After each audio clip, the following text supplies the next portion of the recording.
Good morning, dear students. Now we are in the unit 4 of your communicative English. Uh, let's see the content of this unit 4. Listening and speaking, you have giving and responding to opinions. And in the reading and writing section, you will have note taking, narrative writing, writing narrative essays of 2 to 3 paragraphs. Then you have grammar and context, uh, that and in the grammar and context you have your tenses, past tense, present tense, and future tense. These are all the contents that we will be covering in unit 4. Let's get into the unit. Listening and speaking, you have giving and responding to opinions. Okay, so what is giving and responding to opinions? Many people will give lot of opinions and will give lot of suggestions, and how will you respond to them, on how you will give your suggestions to others and how you will respond to others suggestion. That will be the content of this particular topic. Okay, let's see this exchange of dialogues between two characters. You have Thomas and Aisha. Let's see what they talk. I think Adyar Anand Bhavan has the best masala dosa in all the city. Wouldn't you say so? Aisha says, I disagree. I think Saravana Bhavan serves the best masala dosas. The idlis in Adyar Anand Bhavan are heavenly though. Ritika, another girl says, I feel both of you are wrong. There is a small restaurant called Dosa Corner at the corner of my street. I really believe dosas there are really tasty and their masala dosas are yum. And Thomas says, ah, yes, Ritika, I agree with you. I have eaten dosa corner once and I really like the dosas. Aisha, I think you once told me you have eaten there. Don't you remember?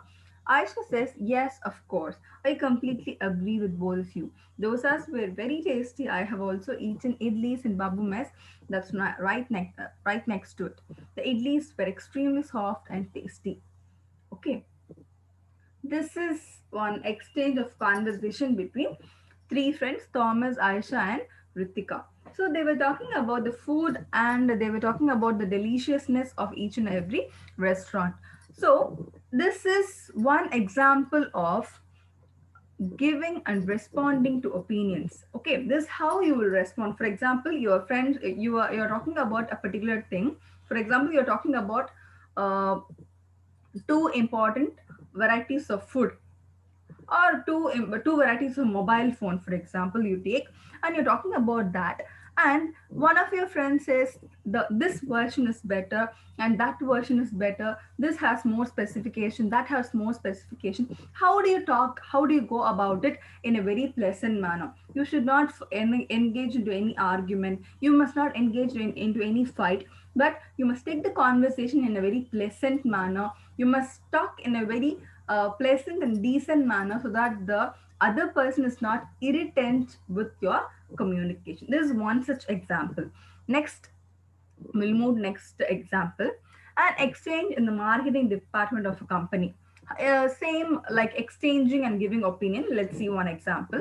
Sarika says, the reports on this ad campaign have been very positive. I believe it would be a good idea to continue with it for some more time. What do you feel? What do you all feel? David says, I agree with Sarika. Since the reports have been positive, I don't think we should remove the campaign and spend more money in making a new one. Kamini says, in my opinion, I feel we should remove the campaign soon. While the reports have been positive, there is also a feeling that the ideas in it are old fashioned. Okay, and David says, from my perspective, the positive aspects are greater than the negative ones. Our company cannot afford to spend more on new campaign. What are your thoughts on it, Sarika? She says that. Okay. And then Sarika again says, I couldn't agree more with you, David. The company just cannot afford to spend money on new campaign. Perhaps once our revenue has picked up, we can think of a new campaign. So this is about the discussion about one ad campaign and whether it has been positive or negative, or if they can do one new campaign. This is a small discussion between three people, Sarika, David, and Kamini. See, this is one kind of a corporate conversation. See how each one gives their uh, viewpoints and how other responds positively or negatively. This is a new outlook. It is totally in contrast with the friend's conversation. See, it is a different example. Then use the dictionary to find the meaning of the following words. Okay, so this is a task given for you for finding out. Okay, so I'm giving it you this as an exercise. You can do this. Okay, ad campaign, effort, perspective, revenue. You can find out the meaning. Identify phrases from the above dialogue that are used. So these are all one such example. You can pause and you can take up your notebook and you can start identifying the phrases. And this is also one of the tasks given to you. Okay. Um, so let me talk about the phrases used while asking for opinion. Now coming to the technical details of phrases used while asking for opinions or suggestions. Formally, formal and informal. What is formal? Formal is official, informal is personal or more private in conversation. Okay. What are your thoughts on? What do you say? So, in the same situation, formally, when people say, what are your thoughts on? But informally, when you talk with your friends, you say, what do you say? Would you say that like that you will talk in formal situation, but in informal with your friends and relatives you say what do you feel? So this informal conversation should never be used to the formal conversation or official people. For example, you're talking to a staff member or you're talking to the principal or officials and all. You must not say what do you say ma'am, what do you feel ma'am. No, that's really wrong. So what you must use, what are your thoughts on? Would you say that? Would you agree? Do you think it's a good idea? Where do you stand on this point? So, like this, you'll talk. But when you talk with your friends, you can say, what do you say? What do you feel?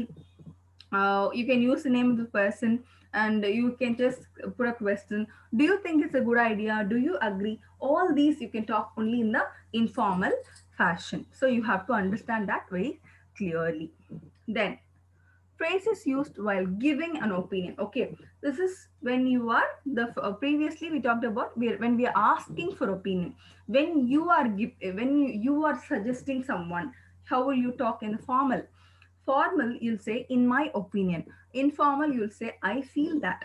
I firmly believe for formal, and informal, I really think that, I believe, I would say that. That's how you will say for the informal. But in formal, in my opinion, I firmly believe that. It is my humble opinion that, from my perspective or from my point of view, in my view, it seems to be that. Like that, you will use for the formal conversation. Then, these are all the phrases used while agreeing or disagreeing. How will you agree in a formal situation? Yes, I agree with you. I think you are right. I couldn't agree more. That's how you say. When you agree informally, I agree with you. You're right. I couldn't agree more. Me too. Definitely. Of course. That's how you'll agree. But when you disagree, I'm afraid I don't agree with you. I have to disagree with you. I'm sure you're right, but I feel I beg to differ. Don't you think it might be better? But in the informal, you'll say, oh no, I feel, oh no, you are wrong. I think, yeah, but that's how you'll disagree for. So students, these kind of phrases will make your communication more interesting even to listen to. When you use such pattern of phrases, your communication will be fantabulous. I think you must try this for a better language understanding. These are all the tasks I will be giving you for the example and all.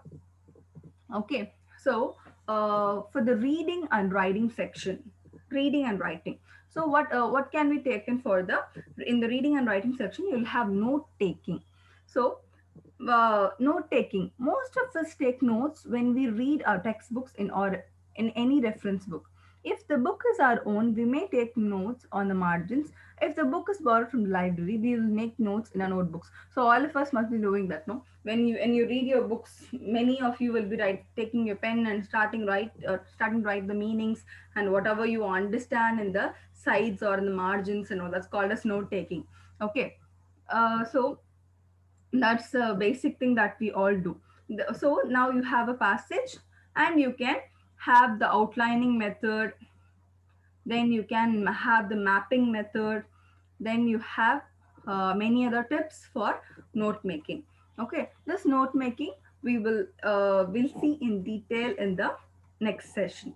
Okay, so for the listening and speaking section, we have studied two we have learned two important topics, that is giving and responding to opinions. So you just ponder over this session and you can learn much. Thank you, dear students.